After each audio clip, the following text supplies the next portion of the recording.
who controls the web? The spider controls the web. And the spider is at a level that you never see. It's not Tony Blair, he's a strand. The Bush family, they're a strand. Even the Rockefellers are a strand. The real power that's manipulating all this, you never see. It operates from the shadows. So it's operating to a central dictating policy. And this is why you're seeing the same things happen in all different countries at the same time. It's because the orders and the policy are coming from a central point.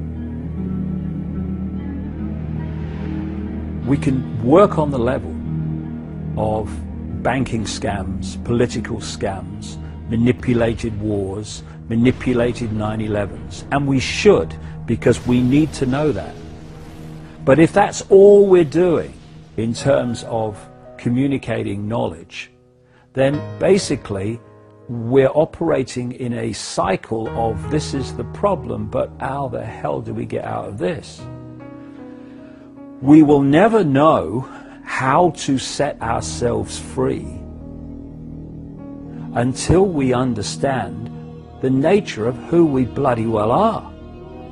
How do you set yourself free when you don't even know you are? How do you set yourself free when you don't even know the nature of reality that you're living in and manifesting and making happen without your knowledge that you're making it happen? You can't. So alongside the information about the 5 sense level of this conspiracy, if you like, we have to just as powerfully, I would say more powerfully, communicate the nature of reality and how we are creating our reality and how we are allowing it to be created for us by having ourselves programmed with certain beliefs, certain perceptions and all the rest of it all the time. The two must go together, otherwise, we're never going to get out of this. If I tell you that's a computer and you are infinite consciousness, I'm not telling you anything you don't already know. I'm telling you what you've forgotten. Because what happens is you come into this world and with this knowledge suppressed, it's like someone once said, you imagine you come into the world and someone tells you that 2 and 2 equals 5. Your parents tell you that from the earliest age, 2 and 2 equals 5. You then go to kindergarten and nice teachers tell you that 2 and 2 equals 5. You then go to school and teachers at junior school, senior school, they tell you 2 and 2 equals 5. By now, all your mates who've been through the same system, they're telling you 2 and 2 equals 5, and if you say it equals 4, they laugh at you. You then go to university, and professors with letters after their name, moustaches, they say 2 and 2 equals 5, Oh, no, it equals 4. No, I've been doing this 50 years. I've met all the best brains in the world. It equals 5. That boy will not go far. And then you turn the telly on, and someone's going, good evening, 2 and 2 equals 5. Now the weather, right? There's a good chance that you'll go through the whole of your life believing 2 and 2 equals 5, but it still equals 4. And what this information about the nature of reality is doing, basically it's saying, do you remember 2 and 2, 4? Oh yes! And this is why this has such an impact on people. When they hear it, something goes, this is true. This is true, because they're remembering it. We are in a world in which the vast majority of the population is in an amnesic state.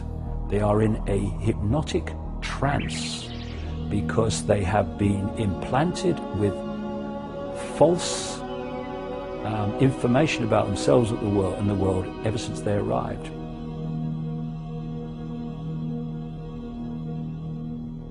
All freedom is our natural and eternal right, not the gift of some dark suit or uniform to decide if it's going to give it to us or not.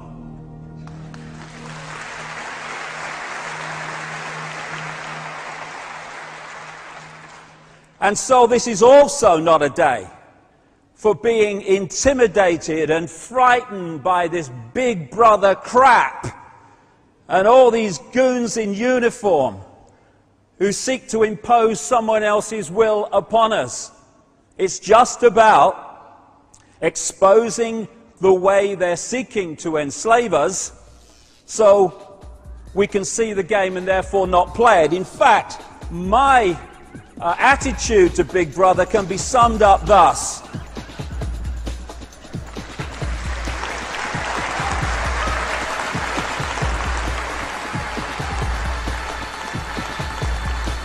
Oh, Big Brother, oh my God! God, sod that for a lark.